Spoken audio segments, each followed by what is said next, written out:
The Vampire King's tears caught the firelight like fragments of ice sliding down marble, and Vivienne Graves froze in the library doorway with an armful of 15th-century ledgers pressed against her ribs. She had come through the servants' passage because the main corridor was being polished, had pushed open the concealed door expecting the throne room to be empty at this hour, and instead found Iskander Nocturne sitting on the stone floor behind his own throne with his face in his hands, shoulders shaking with silent grief. Vivienne's breath stopped. In the 6 months she had worked as the castle's human archivist, she had seen the Vampire King exactly 4 times, always from a distance, always surrounded by his court. He was a figure of absolute authority, white-haired and pale as winter itself, ancient beyond counting, commanding with a single glance. He did not weep. Kings did not weep. Vampires certainly did not weep. Yet here he was, alone in the firelight, broken. She should leave. She should retreat through the passage and pretend she had never seen this, never witnessed the impossible sight of the most powerful vampire in the Eastern Territories reduced to raw sorrow. But her boot scraped stone as she shifted her weight, and his head came up fast. For one terrible moment their eyes met across the empty hall. His were silver, ancient, and wet with tears he had not bothered to wipe away. Vivienne's heart hammered against the ledger she clutched. Then Iskander rose in a single fluid motion that reminded her exactly what he was, how much older, how much stronger, how far above her in every measure that mattered. He did not move toward her. He simply stood there, still as carved ice, and she waited for anger, for punishment, for the fury of a king whose private moment had been violated. Instead, he said quietly, "I would ask a favor." His voice was low, roughened by whatever grief had driven him here.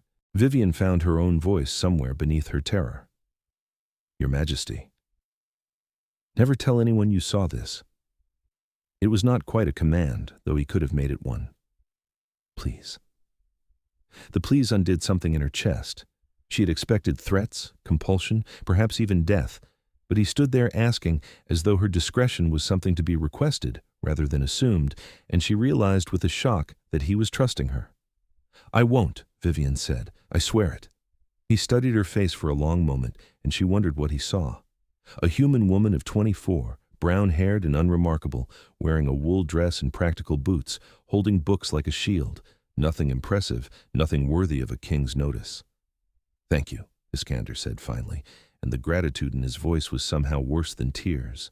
He turned away from her then, dismissing her without another word, and Vivienne fled back through the servants' passage with her heart pounding and her hands shaking so badly she nearly dropped the ledgers twice.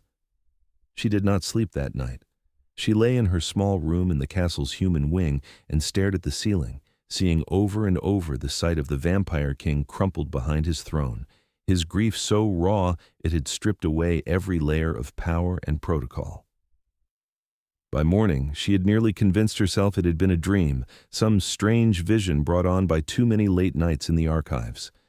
But when she returned to the library and began her work cataloging the castle's historical documents, she found herself listening for footsteps, watching the shadows, wondering if he would come to ensure her silence in some more permanent way.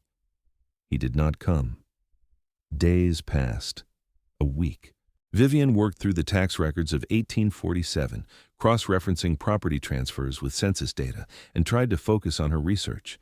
But her mind kept drifting back to that night, to the impossible image of a king in tears. She had come to the castle with a simple goal: access to the vampire archives. She was writing her dissertation on human-vampire economic integration in the 19th century, and the Nocturne family library held documents that existed nowhere else. She had applied for the archivist position expecting rejection, had been shocked when the castle steward offered her a 12-month contract, had moved into these cold stone rooms with her books and her notes and her dreams of academic achievement. She had not expected to stumble into the private grief of the man who ruled over 300 vampires and twice that many human citizens. She kept her promise. She told no one, not even in her weekly letters home to her sister. But she thought about it constantly, turning the moment over in her mind like a puzzle with missing pieces. What could make a vampire king cry? What grief could break through centuries of control? The answer came unexpectedly, delivered through the castle's elaborate gossip network. Vivienne was working in the library's lower archive, sorting through property deeds from the 1920s when the steward's assistant brought her afternoon tea. The girl, a cheerful human named Margot, who had grown up in the castle town, set down the tray and lingered. "Did you hear about Lord Casimir?" Margot asked. Vivienne looked up from a particularly elaborate land grant. "I don't follow court politics." "You should. Everyone's still talking about it." Margot leaned against the archive shelves, clearly eager to share. "He was executed 2 weeks ago. The king himself did it, in the old way. Beheading at midnight." The tea went cold in Vivienne's hand. 2 weeks ago. The timing aligned too perfectly with the night she had found Iskander behind his throne. "Why?" she asked carefully. "Treason." Margot's voice dropped to a dramatic whisper. "He was accused of breaking the treaty with the Southland vampires, passing information to their spies, undermining negotiations. They had documents, witness testimony, everything. The king had no choice under the law. Treaty violations carry a mandatory death sentence." Vivienne set down her teacup before her shaking hands could betray her. "Were they close, the king and Lord Casimir?" "Friends since before I was born, and I'm 26. Margot shook her head. "My grandmother said they fought together in the clan wars, back when the territories were still divided. Casimir was one of the king's most trusted advisors. That's what makes it so terrible. The betrayal, I mean." After Margot left, Vivienne sat alone in the archive and stared at the property deeds without seeing them. A friend. The king had executed his friend, bound by treaty law, and then had gone to weep alone where no one would see. Except she had seen. She understood now why he had asked her to keep his secret. A king who showed weakness, who grieved too visibly, became a target. Vampire politics were vicious, and any crack in the armor could be exploited. He needed to be seen as absolute, untouchable, even when he was breaking inside. The thought haunted her. Over the following weeks, Vivienne found herself paying more attention to court affairs. She ate her meals in the castle's human dining hall and listened to the gossip. She learned that the king held audiences every third day, that he never raised his voice, that his judgments were considered severe but fair. She learned that he had ruled for over 400 years, that he had survived 3 assassination attempts and 2 civil wars, that he was feared and respected in equal measure. She learned nothing that suggested he was capable of the raw emotion she had witnessed. A month after that night, she saw him again. Vivienne was returning to the library after dinner, arms full of reference books she had retrieved from the castle's main collection, when she turned a corner and nearly collided with someone standing in the corridor. She stumbled back, book sliding, and looked up into Iskander's silver eyes. "Miss Graves," he said. The fact that he knew her name sent a shock through her system. She scrambled to collect the books she had dropped, kneeling on the stone floor in a graceless heap. "Your Majesty, I'm sorry, I wasn't watching where I was going." "The fault is mine. I was standing in shadow." He bent and picked up one of the fallen books, a treatise on 19th century trade agreements. His hands were pale, long-fingered, steady. "You're settling into your work?" "Yes, Your Majesty. The archives are extraordinary. They have been neglected too long. I'm grateful you agreed to bring order to them."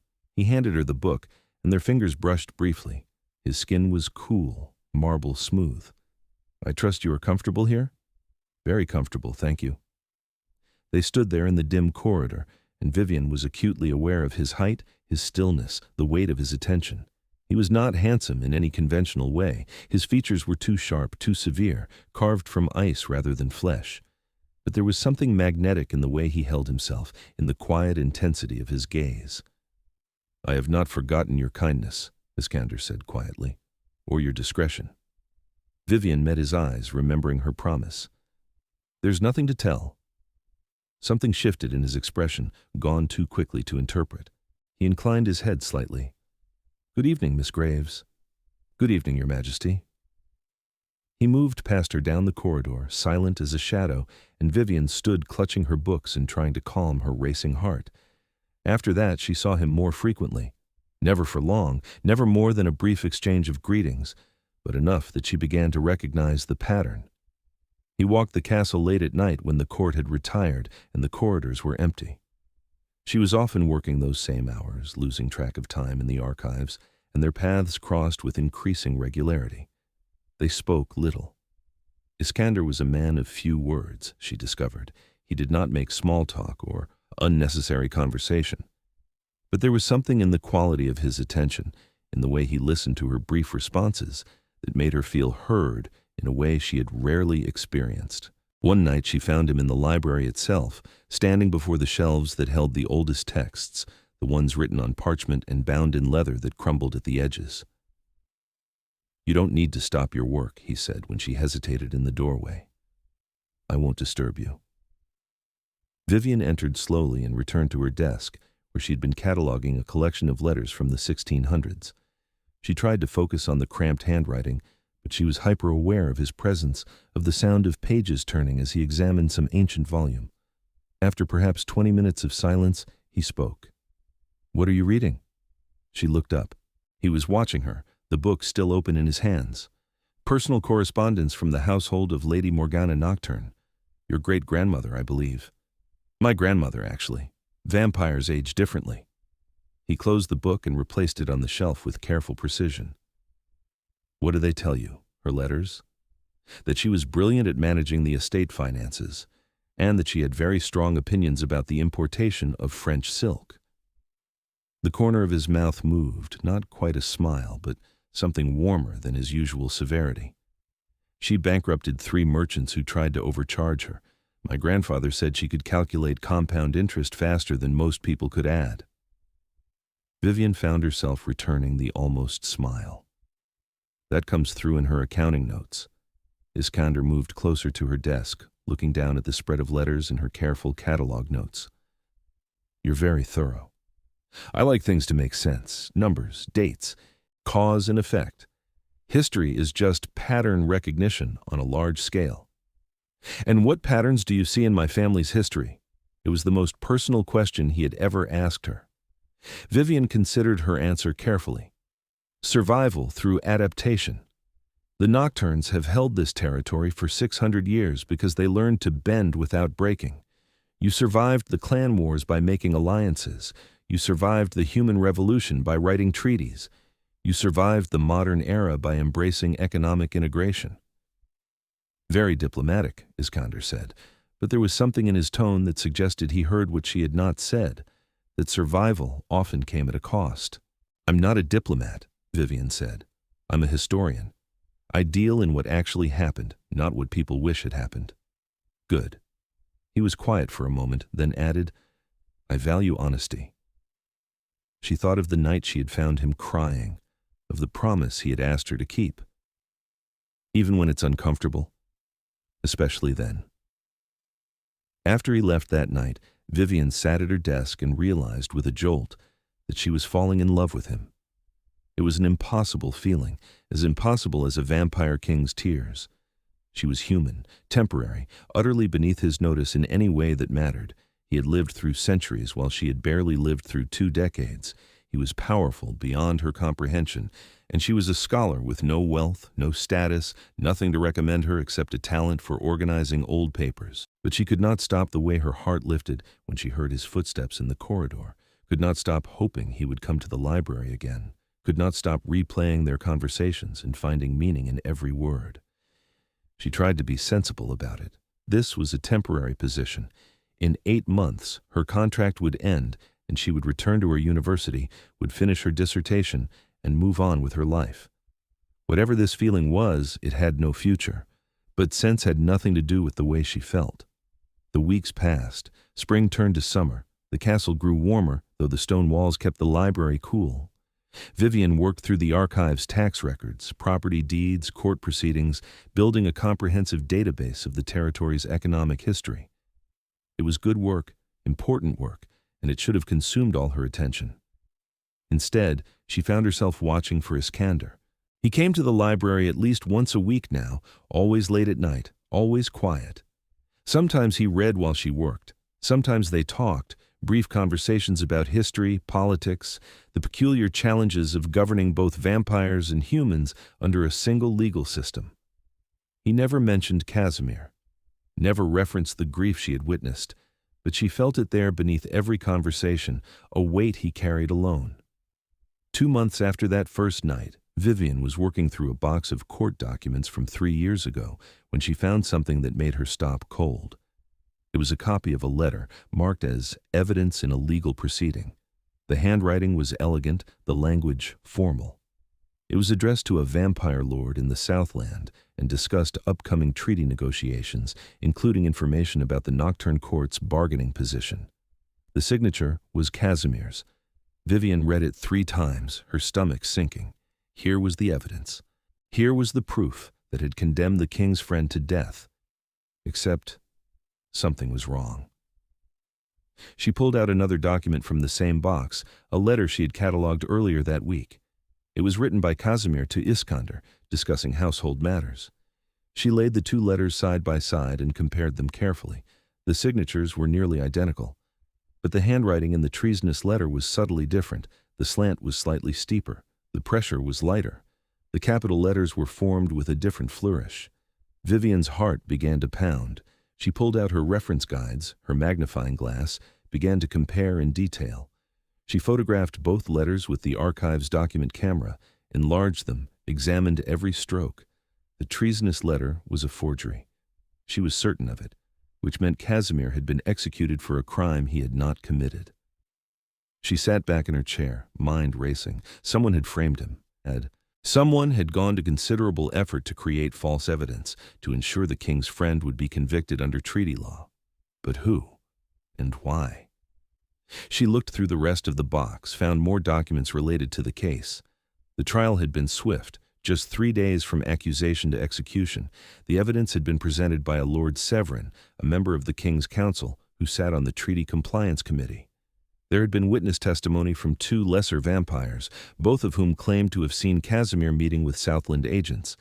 But now that she was looking for it, Vivienne could see the gaps in the case. The witnesses had disappeared immediately after the trial. The timing of the accusations had coincided with a major treaty renegotiation, and Lord Severin had been appointed to an important new position on the council just weeks after Casimir's execution. Someone had wanted Casimir dead. Someone had used treaty law as a weapon, knowing the king would have no choice but to comply with the mandatory sentence, and Iskander had executed his friend, believing the evidence was real. Vivienne's hands shook as she organized the documents. This was explosive. This could clear Casimir's name, could expose a conspiracy at the highest levels of vampire government, but it would also mean admitting that the king had been deceived, that justice had failed, that an innocent man had died. She thought about the king weeping behind his throne, about the way he had asked her to keep his secret, the quiet pleas that had broken her heart. He needed to know the truth, but she had promised never to tell anyone what she had witnessed that night. If she brought this evidence forward, she would have to explain why she was certain Casimir's death had devastated Iskander. She would have to break her promise to save him. Vivienne sat alone in the archive until dawn, staring at the documents and trying to decide what to do. In the end, there was no real choice. The truth mattered more than her promise. Justice mattered more than her discretion. But she would tell Iskander first. She would give him the evidence privately, let him decide how to proceed. That felt like the smallest way to honor what he had asked of her, even as she broke her word. She found him the next night, walking the castle corridors as he so often did. Her heart hammered as she approached him, clutching a folder of carefully copied documents. "Your Majesty," she said, "I need to speak with you. It's important." He studied her face, reading something in her expression. "The library." She nodded. They walked in silence through the empty corridors. The castle was vast, full of shadows and history, and Vivienne was acutely aware of every footstep echoing off stone. When they reached the library, Iskander closed the door behind them and turned to face her. "What have you found?" he asked. His perceptiveness startled her. She had not said it was about her research, but of course he would know. What else would drive her to seek him out so urgently? Vivienne set the folder on her desk and opened it, hands trembling slightly. "I was cataloging court documents from 3 years ago. I found these." She showed him the letters, explained her analysis, walked him through the evidence of forgery. He listened without interrupting, his face an unreadable mask. When she finished, silence filled the library like water rising. Finally, Iskander said, "You're certain?" As certain as I can be without access to the original documents for more sophisticated analysis. But yes, I believe the letter that condemned Lord Casimir was forged. He picked up the photographs she had made, examined them with the careful attention she had come to recognize. His hands were steady, but she could see the tension in the line of his shoulders, the way his jaw tightened. Lord Severin presented this evidence, he said after a long moment. It was not a question. Yes, along with witness testimony that I haven't been able to verify. Because the witnesses disappeared. He set down the documents. I remember thinking it was convenient, that they had left the territory so quickly after the trial, but the case seemed airtight. The evidence was clear, the law was clear. The pain in his voice was carefully controlled, but it was there. Vivienne wanted to reach out to him, to offer some comfort, but she did not dare. I'm sorry, she said quietly. I know he was your friend. Iskander's eyes snapped to her face, sudden and sharp. How would you know that? Too late, Vivienne realized her mistake. She froze, trapped by her own words. His expression shifted, understanding dawning. You heard it from the servants. Of course, everyone knew we were close. She could have agreed. It would have been easy to let him believe that, but she had already decided to tell him the truth, and she would not lie to him now. No, Vivienne said. I knew because I saw you. The night after his execution, I came through the servants' passage into the throne room, and you were behind the throne. You were crying. The silence that fell was absolute. Iskander stared at her, and she watched the realization move through him, that she had kept his secret all this time, that she was breaking her promise now, despite the risk, because the truth was more important. I'm sorry, she said again. I promised I wouldn't tell anyone, and I'm breaking that promise. But you needed to know about the forgery, and I couldn't explain how I knew it mattered without telling you the truth. He moved toward her, sudden and fast enough that her breath caught. But he did not touch her. He simply stood there, close enough that she could see the silver of his eyes, the sharp lines of his face. You kept my secret, he said. For months, even though it could have given you leverage, even though you could have used it to gain favor at court. I gave you my word. And now you're breaking it to protect me. To give you the truth, Vivienne said. What you do with it is your choice. Something shifted in his expression, a crack in the careful control. Why? Because justice matters. Because your friend deserves to have his name cleared. Because you deserve to know that you were deceived. She took a breath. And because I couldn't stand to see you carry that grief alone when the person who caused it is still here, still in power, still unpunished. Iskander reached out slowly, giving her time to step back. When she did not move, he touched her face with cool fingers, a gesture so gentle it made her throat tighten. You are remarkable, he said quietly. I'm just a historian who found some old letters. No. His thumb brushed her cheekbone. You are much more than that. Vivienne's breath caught. She had dreamed of him touching her, had imagined it in 100 different ways during sleepless nights. But the reality was overwhelming, his presence filling all her senses, his attention focused on her with an intensity that made her feel seen in a way she had never experienced. I am falling in love with you, Iskander said, each word deliberate and careful. I have been falling for weeks. I told myself it was impossible, that the distance between us was too great, that you would leave when your contract ended, and it would be kinder to keep my distance. But I find I am not capable of sense where you are concerned. Joy flooded through Vivienne, bright and dizzying. I'm in love with you too, she said. I have been since the night you asked me to keep your secret. Since you said please like my discretion mattered. Like I mattered. He kissed her then, careful and controlled even in passion, and she rose on her toes to meet him halfway. His hands were cool against her face, her neck sliding into her hair.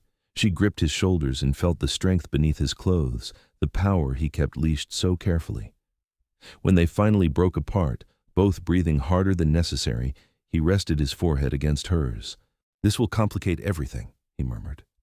I know. You are human. I am not. There are problems we will have to solve, questions we will have to answer. I know, Vivienne said again. I don't care. His arms came around her, drawing her against his chest. She could hear his heartbeat, slow and steady, and felt the way he held her as though she was something precious. We need to deal with Severin, she said after a long moment. If he framed Casimir, he won't hesitate to do it again. Yes, Iskander's voice hardened. This is a political move, not a personal one.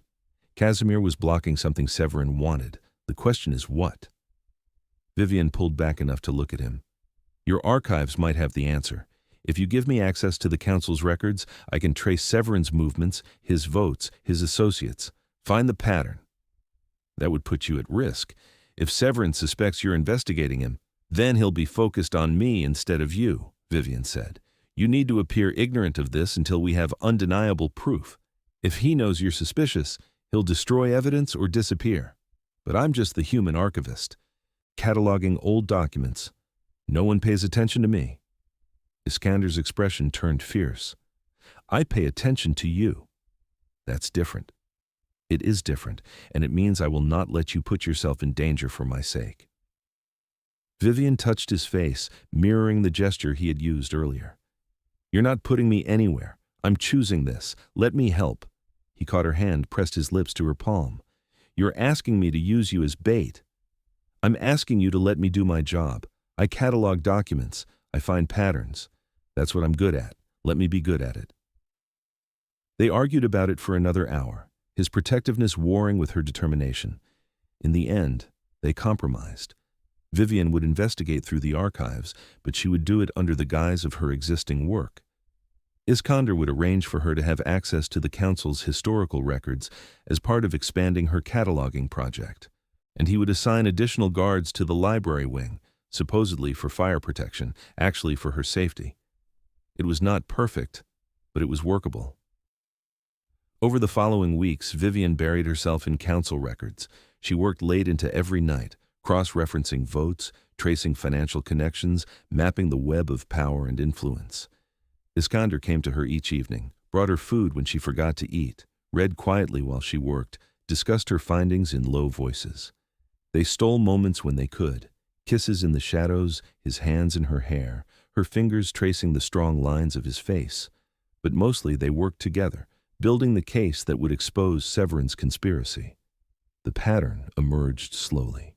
Severin had been pushing for renegotiation of the Southland Treaty for years, wanting terms that would have weakened the Nocturne territory's position in exchange for personal trade advantages. Casimir had opposed him at every council meeting, had rallied other lords to block the renegotiation.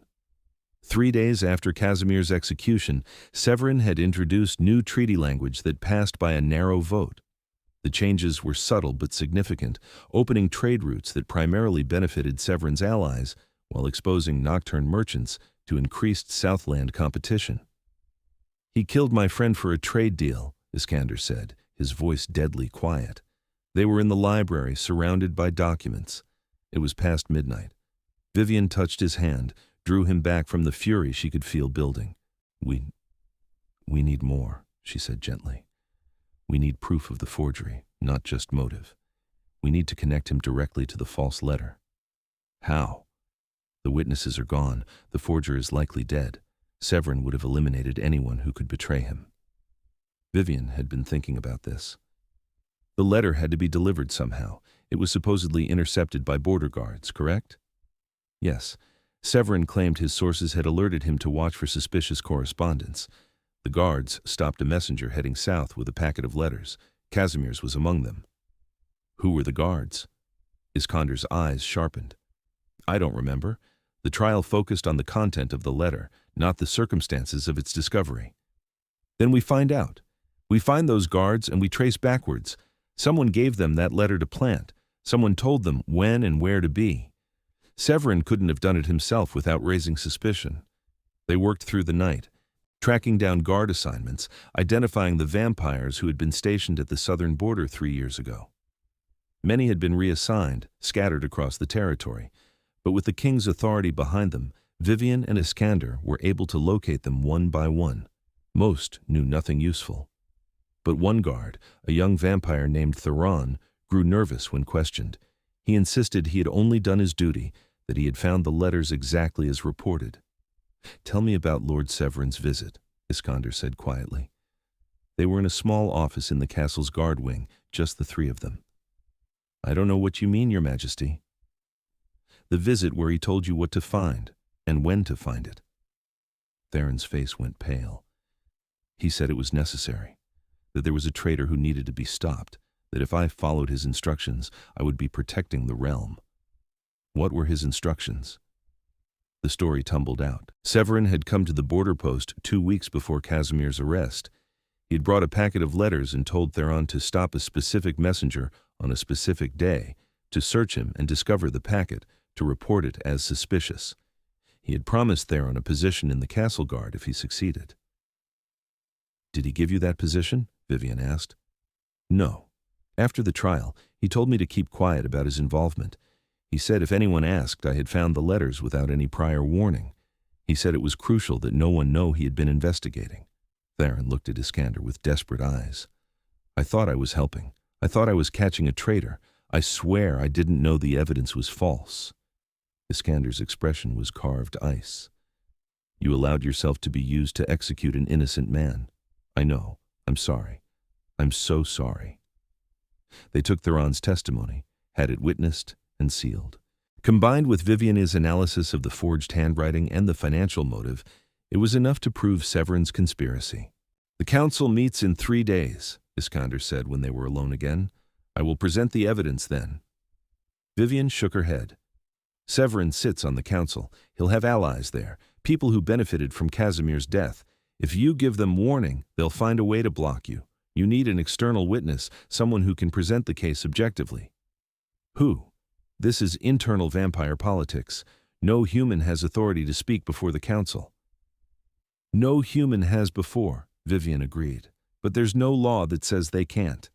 And I have the academic credentials to testify as an expert on historical document analysis. Let me present the evidence. They'll take it more seriously coming from someone who has no political stake." He turned to look at her, understanding dawning. "You would break into their closed circle. I would walk through the door you open. You're the king. You can grant me permission to address the council. It will make you a target. Severin will see you as a threat. He already does, if he has any sense. I've been requesting access to council records for weeks. If he's paying attention, he knows something is happening." Vivienne stepped closer to Iskander, held his gaze. "Let me do this. Let me give you justice for your friend." He was quiet for a long moment, warring visibly with his need to protect her and his understanding that she was right. Finally he nodded. "But you will not face him alone," he said. "I will be there. And if he threatens you, I will end him where he stands." The violence in his voice should have frightened her. Instead, it sent heat through her veins, a primal response to his protectiveness. She rose on her toes and kissed him hard. "I know you will," she murmured against his mouth. "My king." His arms came around her, crushing her against him. They had kept their relationship hidden from the court, stolen moments in empty corridors and late-night hours in the library. But after the council meeting, everything would change. There would be no hiding what they were to each other, not when she stood before the vampire lords as his champion. "I love you," Iskander said, each word fierce and certain. "When this is over, I'm going to ask you to stay, not for the year of your contract, but forever. I'm going to offer you eternity at my side if you want it." Vivienne's heart soared. "Turning? You would turn me?" "If you wished it. Or not, if you prefer to remain human. But I will not let you go. I will not let distance or time or mortality take you from me. We will find a way." She kissed him again, pouring all her love and joy and fear into the gesture. "Yes," she said. "Yes to all of it. Yes, forever." They stayed in each other's arms until dawn forced them to part, him to his chambers and her to her room. Vivienne tried to sleep, but could not. In 2 days, she would face the Vampire Council, would accuse a powerful lord of treason and murder, would expose a conspiracy that had claimed an innocent life. She was terrified, but she was also certain. The truth mattered more than safety. Justice mattered more than comfort. And Iskander mattered more than anything. The day of the council meeting dawned cold and clear. Vivienne dressed carefully in her most formal clothing, a dark suit that made her look older, more authoritative. She gathered her documents, checked them 3 times, reviewed her testimony until she could recite it in her sleep. Iskander sent a guard to escort her to the council chamber an hour before the meeting. The vampire lords were already gathering, elegant creatures in expensive clothing. their pale faces turning to watch as she entered. She recognized some of them from her months in the castle. Others were strangers, powerful nobles from distant parts of the territory. Lord Severin sat near the head of the table, silver-haired and handsome in the ageless way of vampires. He watched her with cold eyes, a slight frown on his face. Iskander stood at the head of the table, commanding attention without effort. He wore black, severe, and formal, every inch the king. When he spoke, the room fell silent. "Lords and ladies of the council," he said, "we have gathered today to address a matter of justice. 3 years ago, Lord Casimir was executed for treason under treaty law. The evidence against him was clear. The law was clear. I carried out the sentence as required." Silence. The council members exchanged glances, confused by this reopening of closed business. "However," Iskander continued, "new evidence has come to light, evidence that suggests the case against Casimir was built on falsified documents and manufactured testimony, evidence that suggests a conspiracy to use treaty law as a weapon to eliminate a political rival." Now there was noise, vampires speaking over each other, demanding to know what he meant. Severin remained still, but his eyes had gone hard. Iskander raised a hand, and quiet returned. "I have asked Miss Vivienne Graves, our archivist and an expert in historical document analysis, to present her findings. You will give her your attention and respect." He looked at Vivienne, and in his eyes she saw love, trust, and absolute confidence in her ability to do this. She stepped forward, set her documents on the table, and began to speak. She walked them through the evidence methodically, the comparison of handwriting, the suspicious timing of the accusations, the financial motives, the disappearance of witnesses, the testimony of the guard who had been instructed to plant evidence. She spoke clearly and calmly, presenting facts without embellishment, letting the truth speak for itself. The council listened in growing shock and anger, passing around the photographs of the forged letter, examining the proof of Severin's involvement. When she finished, Severin rose slowly from his seat. "This is absurd," he said, his voice smooth and controlled. "You take the word of this human, this outsider, over documented evidence and proper legal proceedings?" "I take the word of a trained expert who has proven the documents were forged," Iskander said coldly. "And the testimony of your own tool, who swears you gave him the letters to plant. Theron was always unreliable. He's clearly lying to save himself from some punishment." "Then explain the handwriting analysis. Mistakes in the archive, papers misfiled, wrongly attributed. This woman has been here barely 8 months. She doesn't understand the complexity of our record-keeping." Vivienne spoke up, her voice steady despite her pounding heart. "I understand enough to know a forgery when I see one, and I understand enough to recognize a pattern of manipulation designed to eliminate your political enemies." Severin turned to her, and the hatred in his face was naked and pure. "You know nothing about vampire politics. Human. You are a temporary servant here, nothing more. You have no authority to make these accusations." "I have the authority of truth," Vivienne said, "which is more than you have." He moved toward her, fast and threatening, and Vivienne's heart leaped into her throat. But Iskander was faster. He was between them in an instant, one hand on Severin's chest, holding him back with effortless strength. "Touch her, and I will kill you where you stand," the king said softly.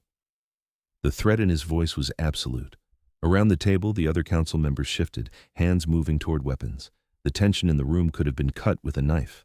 Severin looked at Iskander's hand on his chest, then at the king's face. Whatever he saw there made him step back.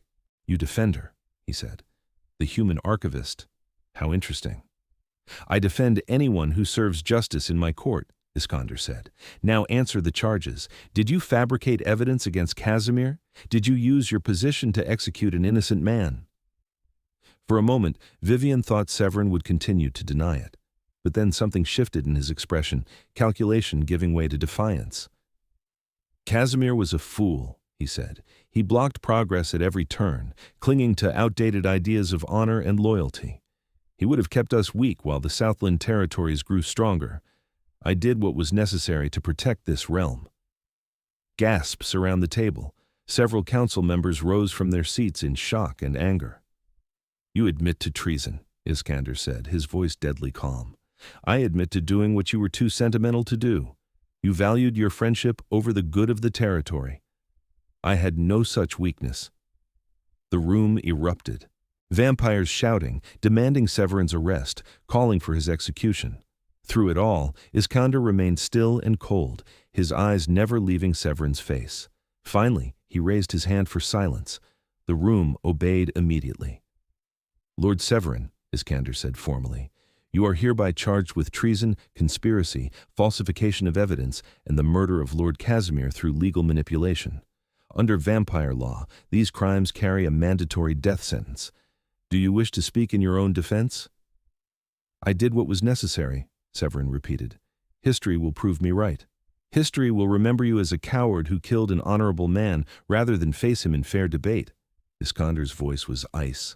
"The sentence is death, execution at midnight in the old way, and your name will be stricken from all records of honor.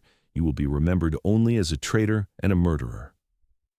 Guards moved forward to take Severin into custody. He did not resist, but as they led him past Vivienne, he leaned close and whispered, "You should have stayed in your archives, human. You've made an enemy of everyone who benefited from his death. They will come for you." Then he was gone, dragged from the council chamber, and Vivienne stood alone before the assembled vampire lords with her documents clutched in shaking hands. Iskander turned to address the council. "Lord Casimir will be posthumously cleared of all charges. His estate will be restored to his family, and his name will be returned to the rolls of honor. We will hold a ceremony to mark his innocence and to correct the injustice done to him." One of the older lords, a woman with white hair braided to her waist, spoke up. "Your Majesty, what of the human? She has done the realm a great service, but her presence at this council violates tradition." "Then tradition will change," Iskander said flatly. "Miss Graves has proven herself worthy of our respect and our trust. I will hear no challenge to her presence here or anywhere in this castle." He looked at Vivienne as he spoke, and she saw in his eyes the promise he had made, that he would not let her go, that he would protect her against any threat. The council meeting dissolved into discussion of legal proceedings and the need to review other cases Severin had been involved in. Vivienne gathered her documents and slipped away, her part in this finished. She made it back to the library before her legs gave out. She sank into her desk chair and put her head in her hands, shaking with the aftermath of adrenaline and fear. She had done it. They had done it. Casimir would be cleared, Severin would face justice, and the truth had won. But Severin's whispered threat echoed in her mind. He had allies, people who had profited from the treaty changes. They would not take his exposure lightly. Iskander found her an hour later, still sitting at her desk in the growing darkness. He crossed to her immediately, pulled her into his arms. "You were magnificent," he said against her hair. "Brilliant and brave and perfect." Vivienne clung to him, letting his strength steady her. "Severin threatened me as they were taking him away. He said his allies would come for me." She felt Iskander's arms tighten around her, felt the controlled fury in his body. "They will not touch you. I will make it clear to the entire court that you are under my personal protection. Anyone who threatens you threatens me. That will tell them about us." "Good. Let them know. I'm tired of hiding what you mean to me." He drew back enough to look at her face, his hands cupping her cheeks. In the dim light of the library, his silver eyes seemed to glow. "I meant what I said before the council," he told her. "I will hear no challenge to your presence here. You are not a temporary servant. You are not beneath anyone's notice. You are the woman I love, the woman who brought justice back to my court, and you will be honored as such." Tears stung Vivienne's eyes. "I love you," she whispered. "I was so afraid when Severin moved toward me, and then you were there. I will always be there." He kissed her forehead, her cheeks, her mouth. "You are mine to protect, mine to cherish, and I take that responsibility with absolute seriousness." They stayed in the library until late, talking through the day's events, planning for the challenges ahead. When Iskander finally walked her back to her rooms, he did not leave her at the door as he had before. He came inside, closed the door behind them, and took her to bed with a possessive tenderness that left her breathless. Afterward, lying in his arms with her head on his chest, Vivienne felt a peace she had never known.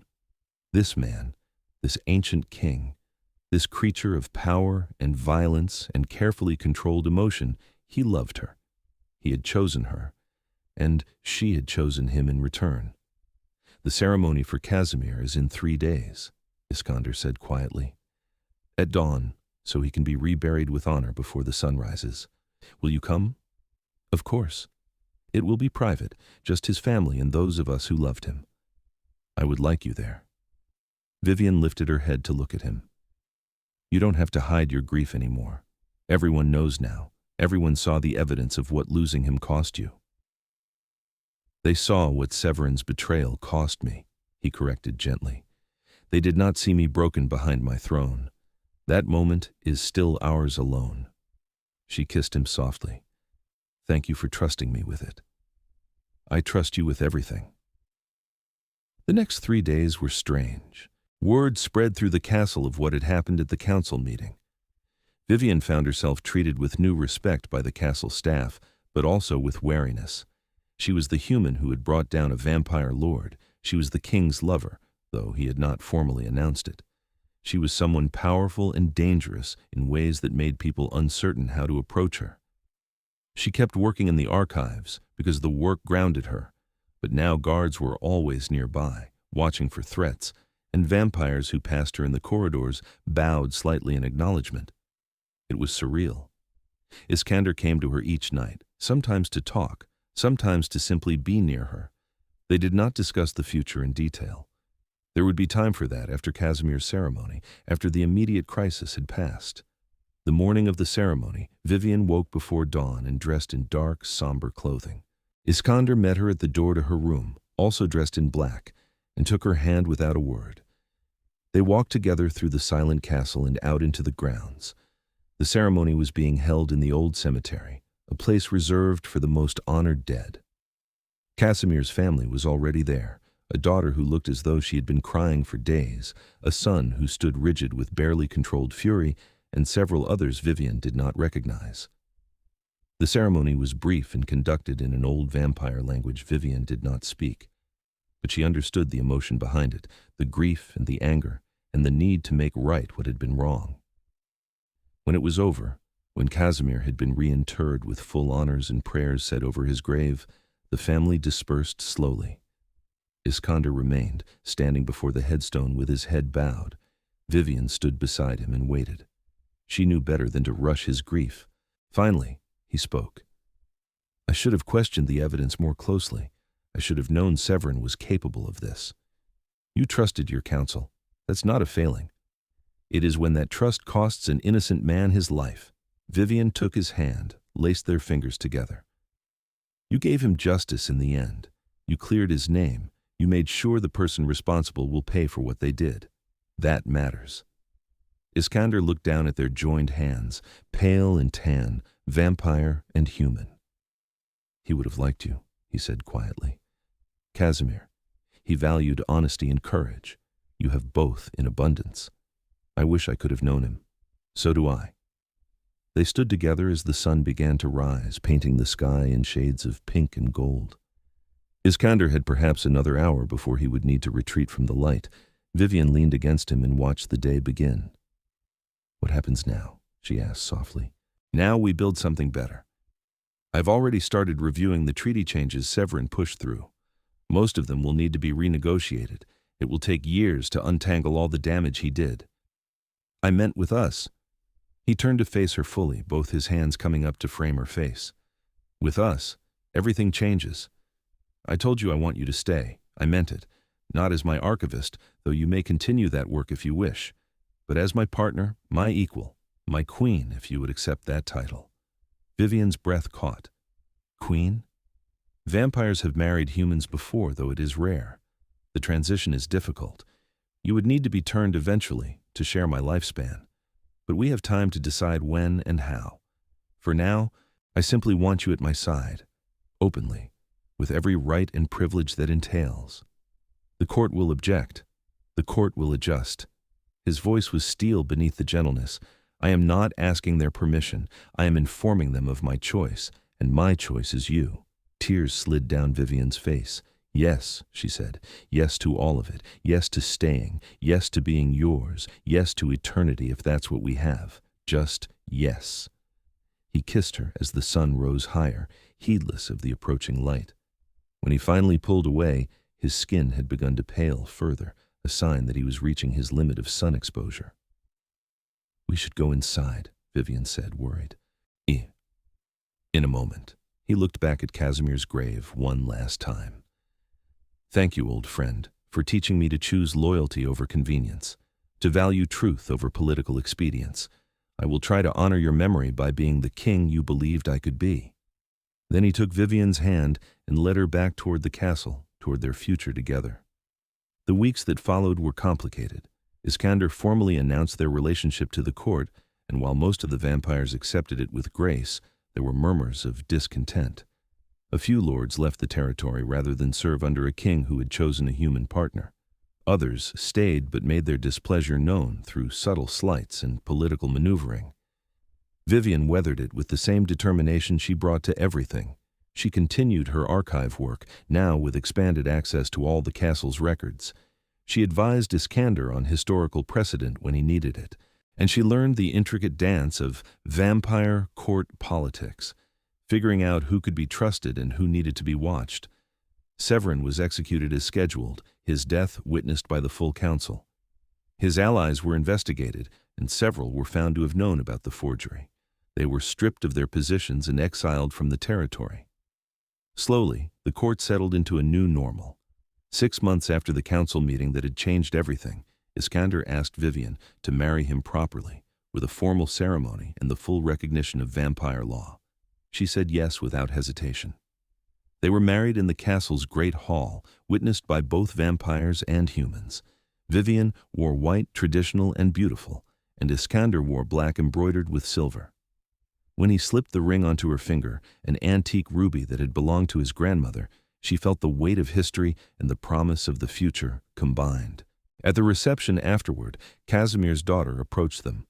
She was a vampire of perhaps 200 years, elegant and poised, and she had avoided Vivienne since the ceremony that had cleared her father's name.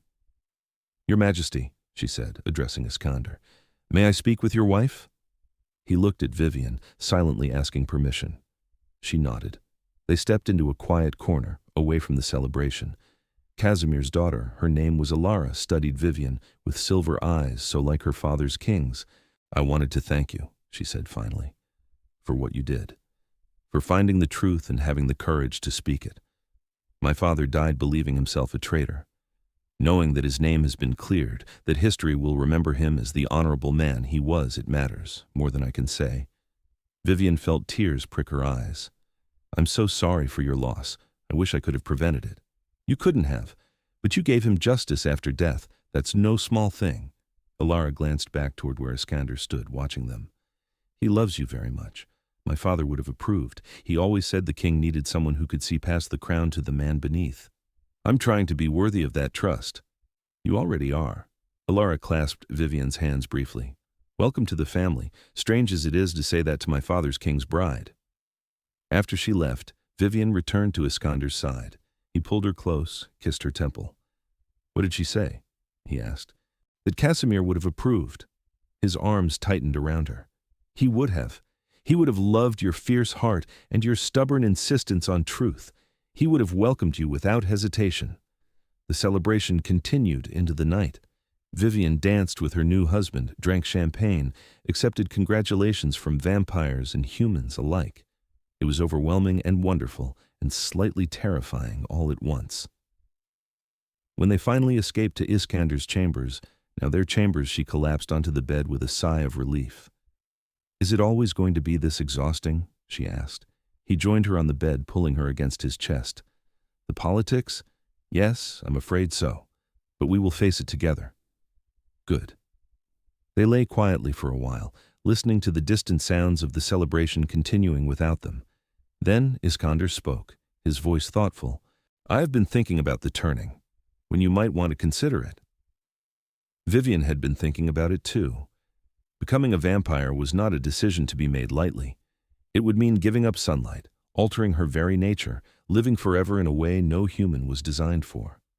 But it would also mean staying with Iskander, matching his immortality, never having to face the moment when age took her and left him alone again.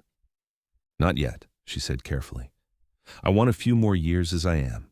I want to feel the sun on my face, eat real food, live in daylight. But eventually, yes, when the time is right. We have time, he agreed. Decades if you want them. I'm patient. I love you, Vivienne said, tilting her head back to look at him. Thank you for choosing me. Thank you for trusting me with your grief and your secrets and your heart. Thank you for seeing me, he replied. Not the king, not the legend, but the man behind it all. You looked at me crying behind my throne, and you did not see weakness.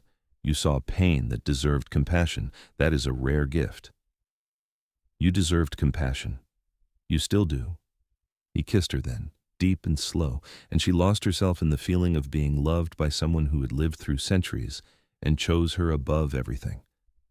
Their life together settled into a rhythm over the following years. Vivienne continued her archive work, eventually publishing several groundbreaking papers on vampire-human economic integration. She became Iskander's most trusted advisor, the person he turned to when he needed honest counsel, untainted by political ambition.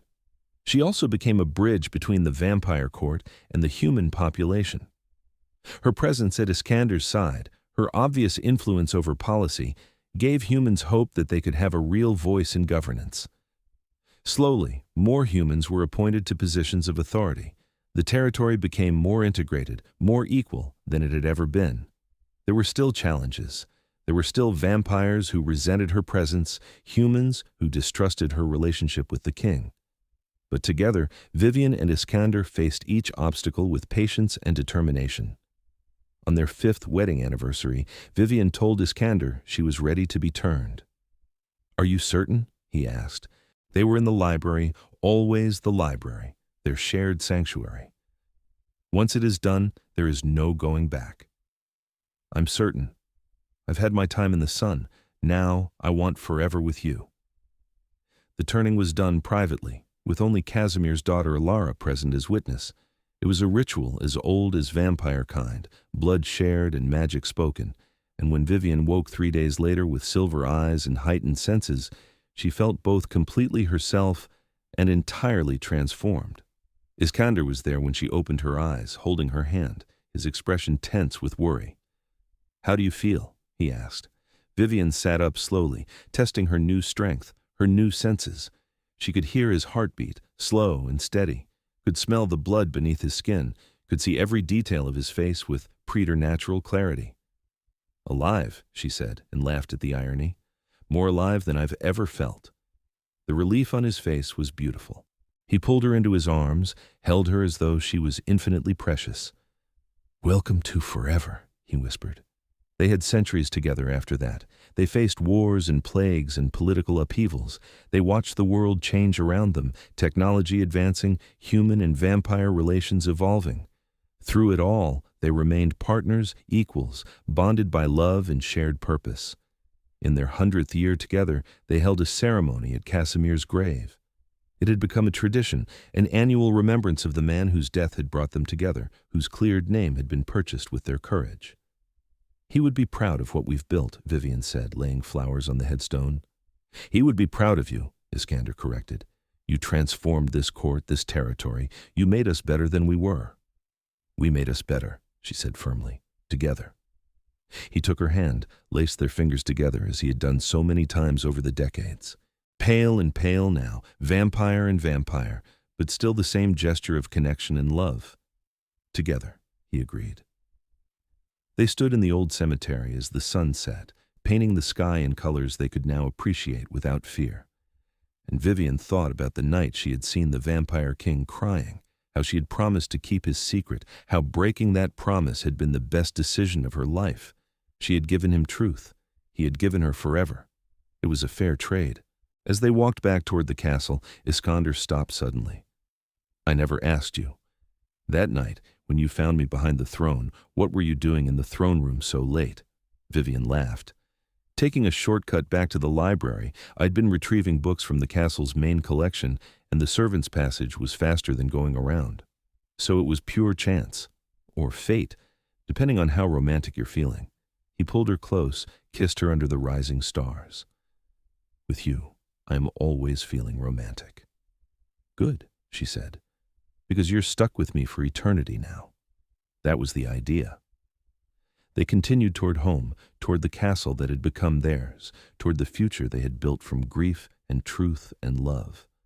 And if sometimes Vivienne still thought about that night, about the tears on a king's face and the promise she had broken to save him, she did not regret a single choice that had led her here, to this man, to this life, to this love that had survived everything the world had thrown at them. Some secrets, she had learned, were meant to be kept, but some were meant to be broken open, to let the truth spill out and change everything. She had chosen truth, and truth had given her everything she had never known to want, forever.